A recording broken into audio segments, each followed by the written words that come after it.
जय श्री कृष्णा, राधे राधे भक्तों तुलसी माता को जल देते समय बोलने चाहिए। ये 3 शब्द जिनसे सभी मनोकामनाएं पूरी होती हैं। हम आज के प्रवचन में जानेंगे कि तुलसी माता को जल देते वक्त कौन से शब्द बोलने चाहिए। किसी समय की बात है, भगवान विष्णु विश्राम कर रहे थे, तभी देवी लक्ष्मी वहां आई और भगवान विष्णु से तुलसी माता को जल देने के महत्व के बारे में पूछा। भगवान विष्णु ने उन्हें तुलसी माता को जल देने के महत्व को विस्तार से बताया। तब देवी लक्ष्मी ने कहा, हे स्वामी, आपने मुझे तुलसी माता के महत्व के बारे में बताया, लेकिन अब मैं ये जानना चाहती हूं कि तुलसी माता को जल कैसे देना चाहिए, उनकी सेवा की सबसे श्रेष्ठ विधि क्या है और जल देते समय कौन सा मंत्र बोलना चाहिए। भगवान विष्णु ने उत्तर दिया, प्रिया देवी, जैसा कि मैंने तुम्हें तुलसी माता के महत्व के बारे में बताया, उसी प्रकार तुलसी माता को जल देते समय बोला जाने वाला मंत्र भी बहुत महत्वपूर्ण है। यह मंत्र 3 शब्दों का है, लेकिन इसका प्रभाव अत्यंत शुभ और कल्याणकारी है। जो भी रोज तुलसी माता को जल देते समय इन 3 शब्दों का उच्चारण करेगा, उसके घर में मां लक्ष्मी का वास होगा, उसकी दरिद्रता समाप्त हो जाएगी और उसे अपार धन धान्य की प्राप्ति होगी। मंत्र के महत्व को बताते हुए भगवान विष्णु ने कहा, इस मंत्र का महत्व सुनने से ही मनुष्य के सभी पाप नष्ट हो जाते हैं। उसे हजारों वर्षों तक तुलसी माता को जल देने के पुण्य का फल मिलता है। फिर भगवान विष्णु ने देवी लक्ष्मी को एक कथा सुनाई। उन्होंने कहा, दक्षिण दिशा में यम नगरी नामक एक नगर था, जहां रमेश नामक एक ब्राह्मण रहता था। वह अत्यंत पापी और गलत कामों में लिप्त व्यक्ति था। जन्म से ब्राह्मण होते हुए भी वह धार्मिक कार्यों से दूर रहता था। न वह पूजा करता, न ध्यान, ना जप और ना ही किसी का सत्कार करता।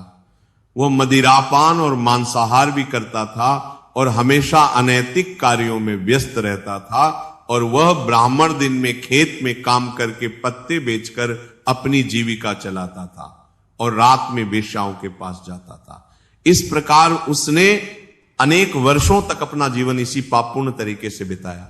फिर एक दिन वह दुर्बुद्धि ब्राह्मण पत्ते इकट्ठा करने के लिए एक शिष्य की वाटिका में पहुंचा और पत्ते तोड़ने लगा। तभी एक काले सर्प ने, जो काल के रूप में वहां उपस्थित था, उसे काट लिया। उसी समय उसकी मृत्यु हो गई। उसकी मृत्यु के तुरंत बाद यमराज के दूत वहां प्रकट हुए और उसकी आत्मा को लेने के लिए आए। वे उसे यमलोक ले जाने लगे।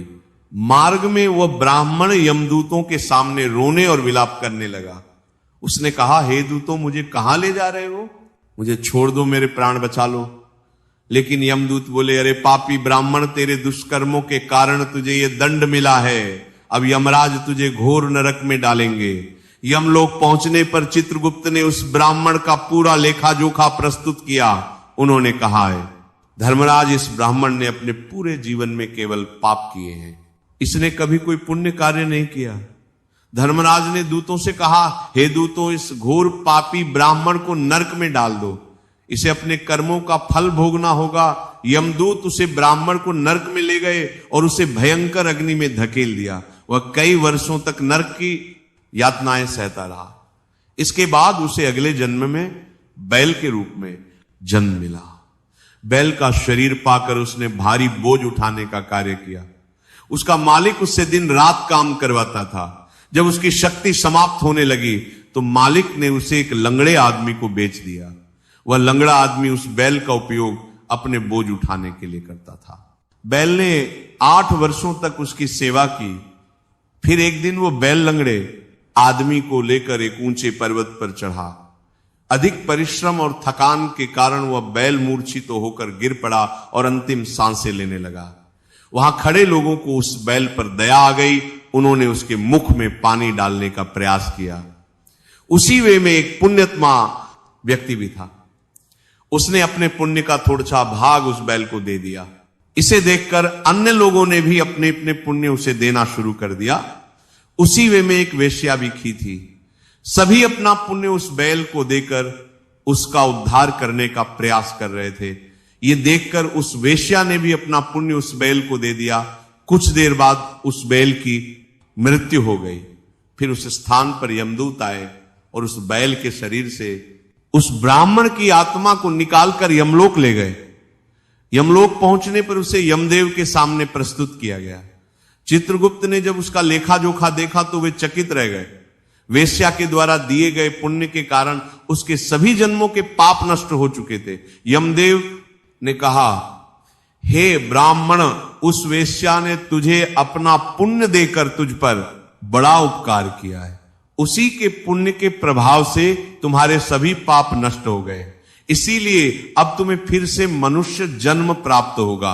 इस प्रकार वह ब्राह्मण पृथ्वी पर एक उत्तम ब्राह्मण कुल में जन्म लेता है। उस महापुण्य के प्रभाव से उसे अपने पूर्व जन्म की सारी बातें याद आने लगती हैं। जब वो बड़ा होता है तो उसे ध्यान आता है कि पिछले जन्म में जब वह बैल था तब एक वेश्या ने उसे अपना पुण्य दिया था। उसके मन में उस वेश्या के बारे में जानने की उत्सुकता जागती है। वह वेश्या का पता लगाकर उसके नगर में पहुंचता है। वहां वह वेश्या जो अब बूढ़ी हो चुकी थी उसे मिल जाती है। वह ब्राह्मण उसके सामने जाकर बार बार प्रणाम करता है और धन्यवाद देने लगता है। वेश्या उससे पूछती है, हे ब्राह्मण श्रेष्ठ, आप कौन हैं और किस कारण मुझे धन्यवाद दे रहे हैं? मैंने आपका कौन सा कार्य किया है जिसके लिए आप मुझे नमस्कार कर रहे हैं? तब ब्राह्मण कहता है, हे मां, मैं वही बैल हूं जिसे तुमने अपना पुण्य देकर जीवन दान दिया था। अपने पाप कर्मों के कारण मुझे पिछले जन्म में बैल बनना पा। उस पर्वत पर जब मैं अंतिम सांसें ले रहा था तब तुमने अपना पुण्य मुझे दे दिया था। उसी पुण्य के प्रभाव से ही आज मुझे फिर से मनुष्य जन्म मिला है और अपने पूर्व जन्म की सारी बातें याद है। किंतु हे मां, मैं यहां ये जानने आया हूं कि तुमने मुझे कौन सा पुण्य दिया था जिससे मेरे सभी पाप नष्ट हो गए। मैं उस पुण्य के बारे में जानना चाहता हूं। तब वेश्या ने कहा, हे ब्राह्मण श्रेष्ठ, मैंने तो अपने जीवन में कोई पुण्य का कार्य नहीं किया है, पर मेरे घर में एक तोता है जो पिंजरे में रहकर हमेशा कुछ बोलता रहता है, जिसे सुनकर मेरा अंतःकरण पवित्र हो गया। वही मंत्र मैंने आपको पुण्य स्वरूप दान किया। फिर वह वैश्य और ब्राह्मण उस तोते के पास गए और उससे पूछने लगे, हे सुख, तुम कौन सा मंत्र बोलते हो जिससे हमारे जीवन का उद्धार हुआ? ये मंत्र तुम्हें किसने सिखाया और इसका क्या अर्थ है? तब उस तोते ने अपने पूर्व जन्म का वृतांत सुनाना शुरू किया। वह बोला, हे ब्राह्मण श्रेष्ठ, पिछले जन्म में मैं एक ब्राह्मण था। मुझे अपने ज्ञान का बहुत घमंड था। मैंने कभी गुरुजनों का सम्मान नहीं किया, बल्कि उनका बार बार अपमान किया। अपने अहंकार के कारण मेरा स्वभाव क्रोधी और द्वेषपूर्ण हो गया।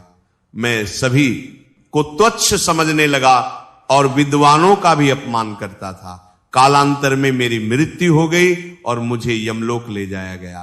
पूज्य व्यक्तियों और गुरुजनों का अपमान करने के कारण मुझे तोते के कुल में जन्म लेना पड़ा। तोते के रूप में जन्म लेने के बाद छोटी अवस्था में ही मेरे माता पिता का साथ छूट गया। मैं अकेला पेड़ की डाल पर बैठकर रो रहा था। तभी कुछ मुनि उस मार्ग से जा रहे थे। उन्होंने मेरी दयनीय स्थिति देखी और मुझे अपने आश्रम ले आए। आश्रम में उन मुनियों ने मुझे एक सुंदर पिंजरे में रखा और मेरी देखभाल की। वे मुझे प्रतिदिन भोजन कराते और मुझसे स्नेह करते थे।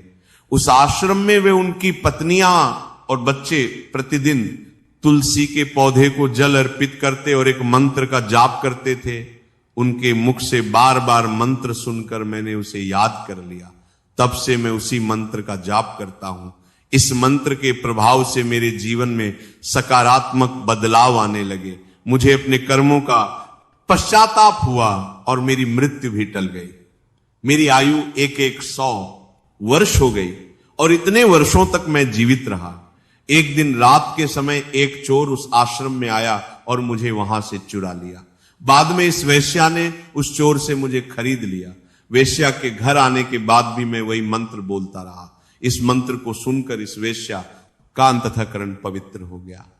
उसने अपना पुराना जीवन सोचकर भगवान विष्णु की भक्ति करनी शुरू कर दी। हे ब्राह्मण देव, इसी मंत्र के प्रभाव से मेरे और उस वेश्या के सभी पाप नष्ट हो गए। यही मंत्र आपको भी पाप मुक्त कर चुका है। इस प्रकार तोते ने उस ब्राह्मण और वेश्या को पूरा वृतांत सुना दिया। यह सुनकर ब्राह्मण और वैश्या दोनों बहुत प्रसन्न हुए। उन्होंने तय किया कि अब वे प्रतिदिन तुलसी मां को जल अर्पित करेंगे और उस मंत्र का जप करेंगे। कुछ समय बाद उस ब्राह्मण, वेश्या और तोते ने मंत्र के प्रभाव से दिव्य विमान में बैठकर विष्णु लोक की यात्रा की। भगवान विष्णु ने देवी लक्ष्मी से कहा, हे देवी, देखा आपने केवल तुलसी मां के मंत्र के प्रभाव से उस तोते, वेश्या और ब्राह्मण के सभी पाप नष्ट हो गए।